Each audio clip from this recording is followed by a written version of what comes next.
Hello everyone, welcome to Everything Arsenal. So what's the latest on William Saliba? So according to reports, luckily, this is a player that we have to keep. According to set of Sky Sports News, talks of a new contract for defender William Saliba progressing positively. Saliba's 1 year left with option of further year.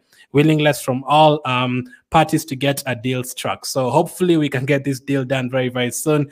We've already said so many positive things about him. The 3-year loan spell, his comeback at different players, come back to revive his Arsenal career. Not that he had any Arsenal career before that, he never really played for us, but when he came back, he was almost like a new signing this past campaign. And he's one of those players who have elevated Arsenal to the next level.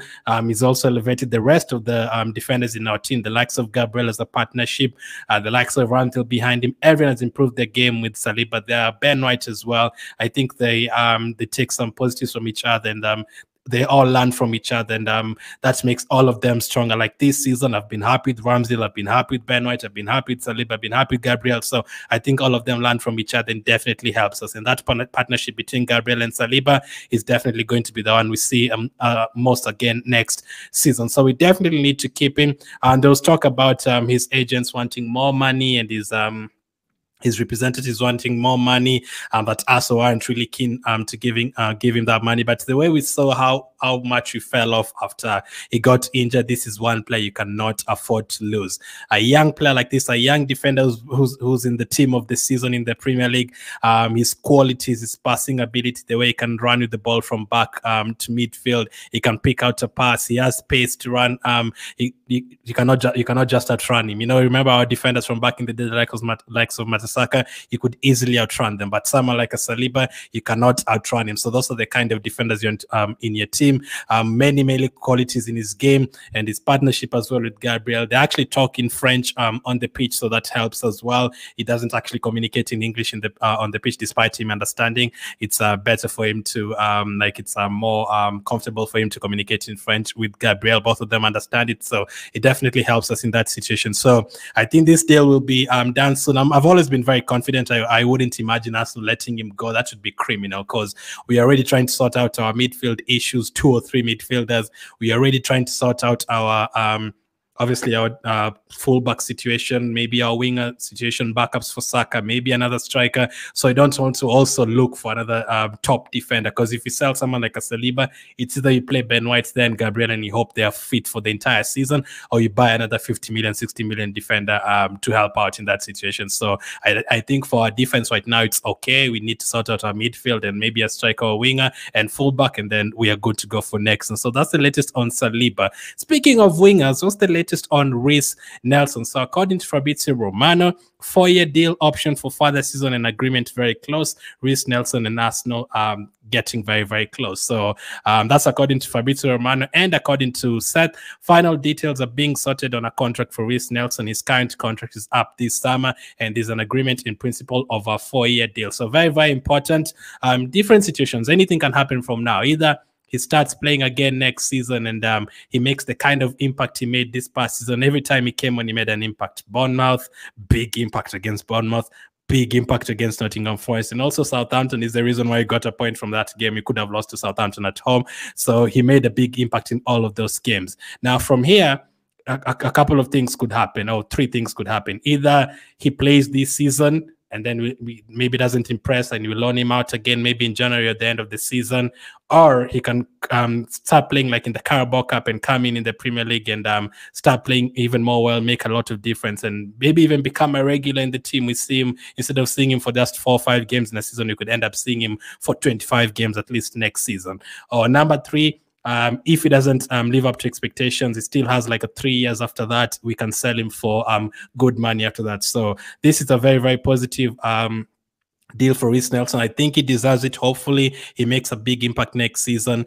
You wouldn't really expect him to play like in the Champions League or Premier League games, but let's say you're playing like an Aston Villa over the weekend, you have like a 2-0, 3-1 lead or something, and you need to take out like a Martinelli, and you need to also to wait for the Champions League or something. You can always bring Reiss Nelson. You can also always bring him in for Saka as well, and the rest, the likes of Martinelli and Saka for the Champions League game in midweek. Now things are changing. We are back in the Champions League for like after like 7 years, so things will definitely change. So that's the latest on Reece Nelson.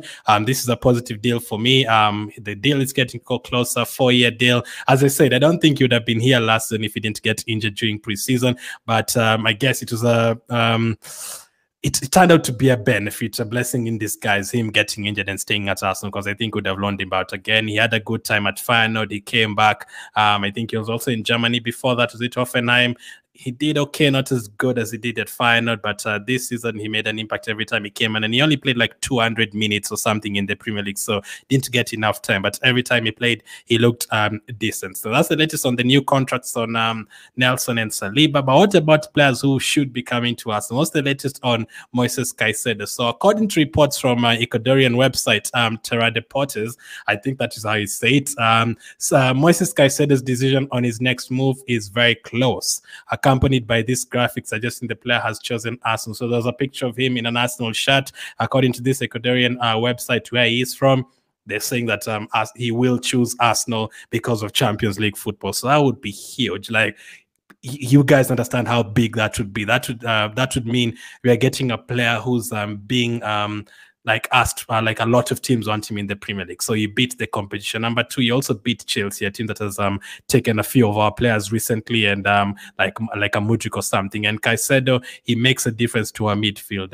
We could be getting rid of someone like a Xhaka. So you need people like Caicedo who can help out Partey in midfield. He can play in the Xhaka role sometimes. He can also play as a right back and come in as an inverted fullback, which is done very, very well. I think he was like 60 million, but just because Brighton did well, it's got to 70 million. And also because all of a sudden at the end of the season, we saw him playing as a right back and as an inverted fullback for Brighton. All of a sudden, they added another 25 million to that, which comes to like 95 million, and the extra 5 million just because they can't make it 100 million. So just because he can play as an inverted fullback, he can play in a couple of positions in midfield, his price has gone up. I think it's definitely worth it. So if he chooses us because of Champions League football, that would be absolutely amazing. That will show you show us and show him and show everyone else that he is ambitious. But if he isn't ambitious, he could end up doing this.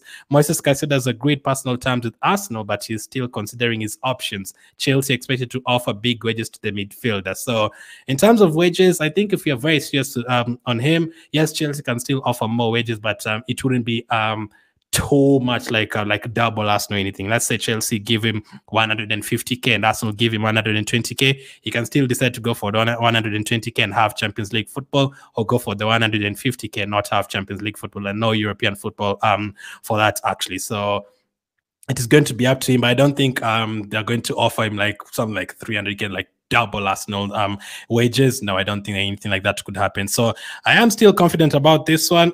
Will we get both Declan Rice and Caicedo? That would be absolutely amazing. It's going to be very hard because the time you're planning to get the other one and you're doing talks with the other player, the other teams have an opportunity to talk to the other player at the same time, you know, unless you have a lot of negotiation people on your side, like 2 or 3 Edus in the side who can talk to Caicedo and still talk to Rice at the same time. That would be incredible. But it's going to be very hard, because if you're talking to Rice like from Thursday, that time you're using to talk to Rice, Caicedo is free and another team will be talking to him at the same time. So unless and then not only that, again, if one of them joins, the other one will feel like, okay, will I really be playing since Rice is there, since Thomas Partey is there, all that. But hoping both of them will be ambitious and both of them will understand the project and both of them will be happy with the project and what Arteta tells them and what they do tells them. And that would be absolutely massive to get both of them. So that's the latest on Caicedo. Hoping we can get, listen, it would be amazing if we get both. It would be devastating if we don't get any of them. So at least get one this month, and then we can think about other situations. If we don't get both of them and get one of them, then we can start looking for alternatives, people like Gundogan and all those players. But you have to get at least one of them, Rice and Caicedo. Getting both of them, you'll be definitely competing for the league and at least even the Champions League, who knows, next season. So that's the latest on those two players. Let me know what you think about that. Thank you for watching, and I'll definitely catch up with you guys on the next one.